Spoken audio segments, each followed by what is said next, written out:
I guess we'll move on to Leanna Emmer with the LTAP on truck weight, gross vehicle weight, and axle weight education.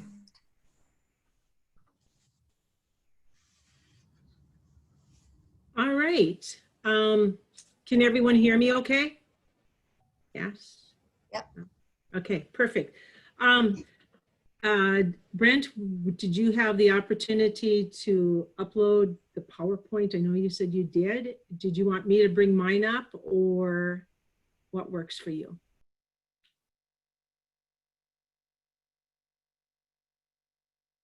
You screen share so you can. Okay, so let's see. Let me just find this screen share. Okay. All right. Perfect.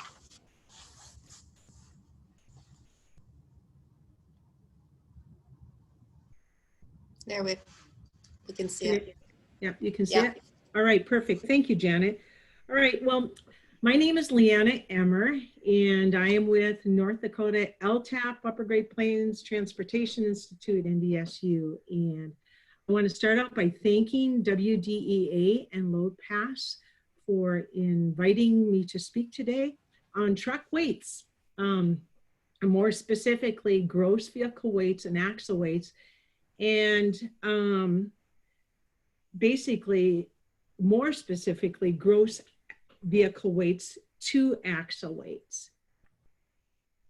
So Janet mentioned that one of the enhancements for the Load Pass permit program was looking at axle weights for load movements, traveling on roads and over bridges. Well, I am really excited about that. I am really excited that WDEA and Load Pass are moving in that direction, looking at axle weights and gross vehicle weight. And why?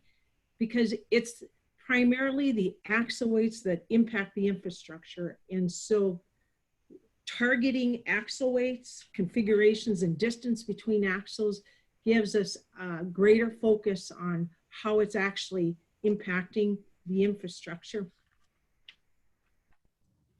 So in March of this year, Stark County had two 1.5 million pound load movements traveling on 3 miles of their road.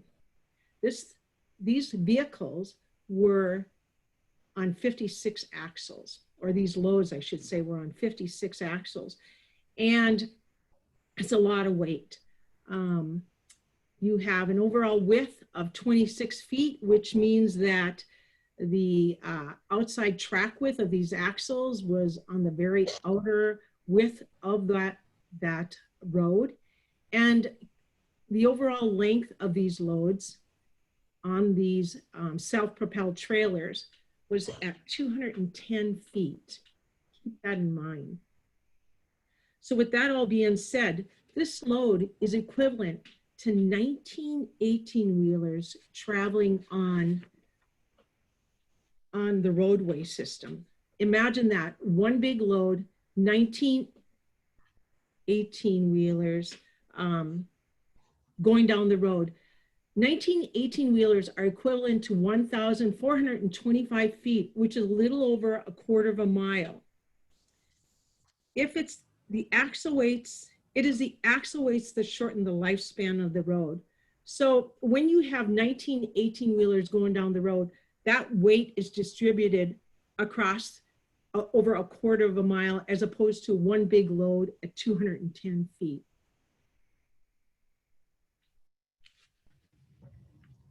So how are axle weights used to figure impacts to the infrastructure? Well, you're looking at road design. Roads are typically designed to last a minimum of 20 years. And that design is based on traffic volumes, as well as the different vehicle types that are traveling on that road. It is the axle weights of those vehicles traveling on the road that impacts the infrastructure, and that's where the EASL concept comes in. EASL stands for, and that's engineering jargon, which I'm not an expert in, but basically EASL stands for equivalent single axle load at 18,000 pounds. What the easel concept does is it measures the effect of vehicles traveling on pavement and gravel. So the more traffic and weight that you have passing over a road, the more easels are being used by those vehicles. In other words, let me show you this next screen. These are all the different vehicle types, vehicle classifications that have been put out there by Federal Highway Administration. And this is not inclusive of all the different vehicles, but probably the most popular type. And so every single one of these vehicles traveling on the roads, and the heavier they are, the more easels they use. But it's based on axle weights. So US2, and I'm just going to give this as an example. US2 back in 2006 was developed or designed and built to handle over 1.2 million easels in its 20-year lifespan. Designed to handle so many passes of vehicles going over the road. Once that easel 1.2 million is exceeded, a road starts showing distress. It starts failing. Well, in less than 6 years, this road started showing distress. So of course there had to be work done on it. So how do we figure out how many easels are being used by every vehicle traveling over the road? Well, here you have a 1967 Lincoln Continental. It's just a passenger vehicle. It uses 40 thousandths of an easel. So it's very little. Passenger vehicles use very few easels of a road's lifespan. Now, if you have a 5-axle tractor semi-trailer at 80,000 pounds, and again, I don't want you to focus on the 80,000 so much as the 5-axle, and there's axle weights that where the 2.4 easels are used for that particular road. But what I do want you to target on there is if you look at a 7-axle tractor semi-trailer, it's only using 1.5 easels with more weight.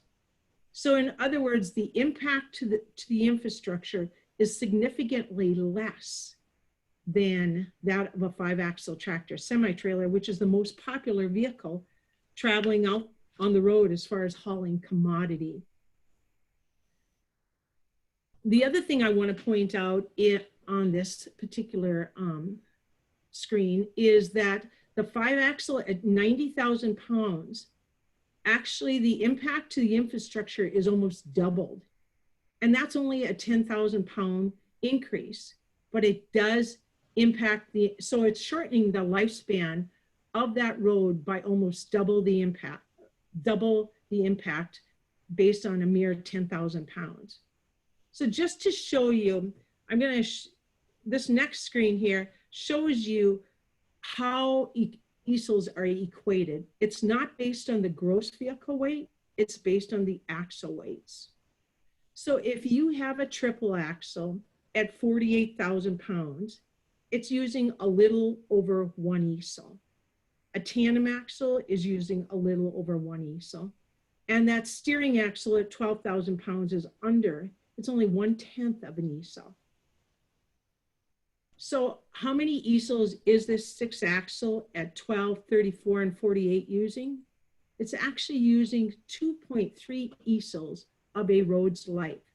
So let's go back to Highway 2. Highway 2, we said that it was built and designed to handle 1.2 million easels in its 20-year lifespan. So this vehicle traveling on that road is going to use 2.3 easels of that road's life. That's how axles impact the infrastructure. A single axle at 20,000 pounds uses 1.5 easels of a road's life. By adding a mere 4,000 pounds to that single axle, it has double the impact on the infrastructure. So what I'm just trying to show you here is how it is that axles impact the infrastructure. Not saying that gross doesn't, but it's axles where the primary focus is on.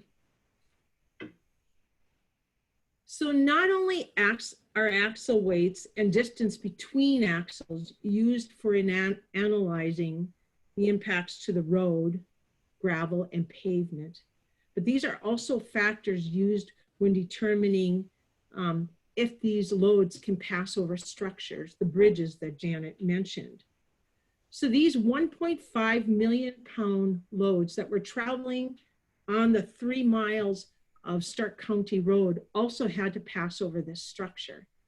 Now, if you remember, I mentioned earlier that 1.5 million pound load, and again, there were 2 of them, that were 240 feet, 210 feet in length.